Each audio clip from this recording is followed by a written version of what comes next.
ক্যান্সারে গবেষণায় বড় সাফল্য, নয়া দৃশ্য দেখালেন বিজ্ঞানীরা।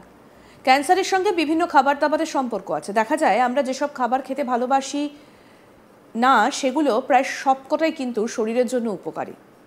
Polyphenol, beta carotene, folic acid, vitamin C যুক্ত খাবার ক্যান্সার রুখতে সাহায্য করে। কিন্তু এই পদার্থগুলো যেসব খাবারে আছে সেইগুলোই আমরা খাই না। আবার এমন কিছু খাবার আছে যেগুলোতে অরুচি হয় না বললেই চলে, কিন্তু ওই সব খাবারই ক্যান্সারের ঝুঁকি বাড়িয়ে তোলে। কারণ ওই খাবারগুলোতে প্রচুর পরিমাণে এমন কিছু পদার্থ থাকে যার সঙ্গে ক্যান্সারের প্রত্যক্ষ সম্পর্ক রয়েছে। এই সূচকে আমি বেশ কিছু খাবারের কথা বলতে পারি যেগুলো গত কয়েক বছরে প্রচুর পরিমাণে আমাদের মতো মধ্যবিত্ত পরিবারের বাড়িতে রাখা হয়, যেগুলো ক্যান্সারের ঝুঁকি প্রচুর পরিমাণে বাড়িয়ে দেয়। এগুলোর মধ্যে জাঙ্ক ফুড অথবা ফ্রোজেন ফুড প্রায় মধ্যবিত্তের বাড়ির ফ্রিজে প্রায় নিয়ম করে রাখা থাকে। সম্প্রতি ফিলিপাইনের আন্তর্জাতিক ধান গবেষণা ইনস্টিটিউটের এক গবেষণায় উঠে এসেছে চাঞ্চল্যকর তথ্য। বিশ্বের নির্দিষ্ট 6টা ধানের জাতে থাকতে পারে ক্যান্সার প্রতিরোধী উপাদান। আমাদের মানব শরীরের ক্ষেত্রে অ্যান্টিঅক্সিডেন্ট উপকারী। তবে ফিলিপাইনের আন্তর্জাতিক ধান গবেষণা ইনস্টিটিউটের এই আবিষ্কার এশিয়ার জন্য বিশেষভাবে তাৎপর্যপূর্ণ।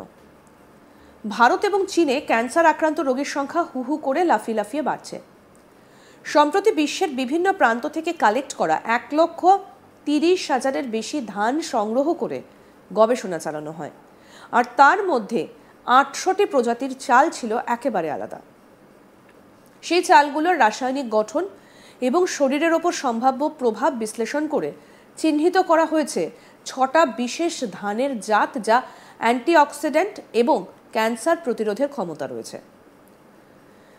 ক্যান্সার নির্মূল করতে গবেষণা চালাচ্ছেন বিশ্বের তাবড় তাবড় চিকিৎসা বিজ্ঞানীরা। ভারতের ছত্তিশগড়ে উৎপাদিত 6টি প্রজাতির চালে ক্যান্সার প্রতিরোধকারী উপাদানের সন্ধান পেয়েছেন বিজ্ঞানীরা। গবেষক দলের সদস্যরা জানিয়েছেন এই চালগুলোতে বিভিন্ন ধরনের ক্যান্সার নিরাময় করার উপাদান রয়েছে। এতে সুস্থ কোষগুলোর কোনো ক্ষতি হয় না। চিকিৎসা বিজ্ঞানের প্রভূত উন্নতি হয়েছে। প্রাথমিক পর্যায়ে ধরা পড়লে এখনও ক্যান্সার রোগীকে সারিয়ে তোলা সম্ভব। বহু বছর সুস্থভাবে বেঁচে থাকতে পারেন ক্যান্সার আক্রান্তরা। কিন্তু যে পর্যায়ে ধরা পড়লে সুস্থ থাকা যায় সেই পর্যায়ে খুব কম রোগীরই ক্যান্সার ধরা পড়ে। অধিকাংশই যখন চিকিৎসকের শরণাপন্ন হন ততক্ষণে অনেক দেরি হয়ে যায়। উপসর্গ ভিত্তিক চিকিৎসা ছাড়া আর কিছুই করার থাকে না। অনেক সময় আবার পুরোপুরি সুস্থ হয়ে যাবার পরেও ফের শরীরে বাসা বাঁধেই মারণ রোগ। আর সবথেকে উদ্বেগের বিষয় হলো অতিরিক্ত ধূমপান, পরিবেশগত কারণে সারা বিশ্ব জুড়ে লাফিয়ে লাফিয়ে বাড়ছে ক্যান্সার আক্রান্তের সংখ্যা।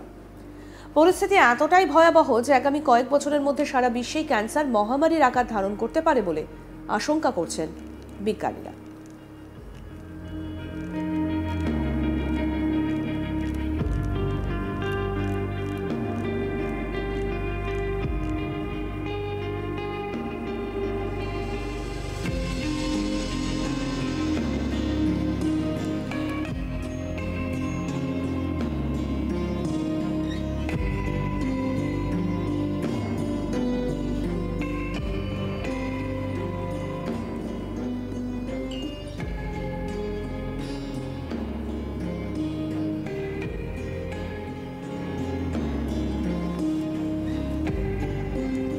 ক্যান্সারের গবেষণায় বড় সাফল্য, নয়া দিশা দেখালেন বিজ্ঞানীরা।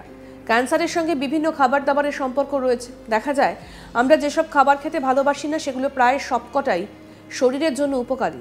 Polyphenol, beta carotene, folic acid, vitamin C যুক্ত খাবার ক্যান্সার রুখতে সাহায্য করে। কিন্তু এই পদার্থগুলো যেসব খাবারে আছে সেগুলোই আমরা খাই না। আবার এমন কিছু খাবার আছে যেগুলোতে অরুচি হয় না বললেই চলে, কিন্তু ওই সব খাবারই ক্যান্সারের ঝুঁকি বাড়িয়ে তোলে। কারণ ওই খাবারগুলোতে প্রচুর পরিমাণে এমন কিছু পদার্থ থাকে যার সঙ্গে ক্যান্সারের প্রত্যক্ষ সম্পর্ক রয়েছে। বেশ কিছু খাবারের কথা বলতে পারি যেগুলো গত কয়েক বছরে প্রচুর পরিমাণে আমাদের মতো মধ্যবিত্ত পরিবারের বাড়িতে রাখা হয়, যেগুলো ক্যান্সারের ঝুঁকি প্রচুর পরিমাণে বাড়িয়ে দেয়। এগুলোর মধ্যে জাঙ্ক ফুড অথবা ফ্রোজেন ফুড প্রায় সব মধ্যবিত্তের বাড়ির ফ্রিজে নিয়ম করে রাখা থাকে। সম্প্রতি ফিলিপাইনের আন্তর্জাতিক ধান গবেষণা ইনস্টিটিউটের এক গবেষণায় উঠে এসেছে চাঞ্চল্যকর তথ্য। বিশ্বের নির্দিষ্ট 6টা ধানের জাতে থাকতে পারে ক্যান্সার প্রতিরোধী উপাদান। আমাদের মানব শরীরের ক্ষেত্রে অ্যান্টিঅক্সিডেন্ট উপকারী। তবে ফিলিপাইনের আন্তর্জাতিক ধান গবেষণা ইনস্টিটিউটের এই আবিষ্কার এশিয়ার জন্য বিশেষ তাৎপর্যপূর্ণ।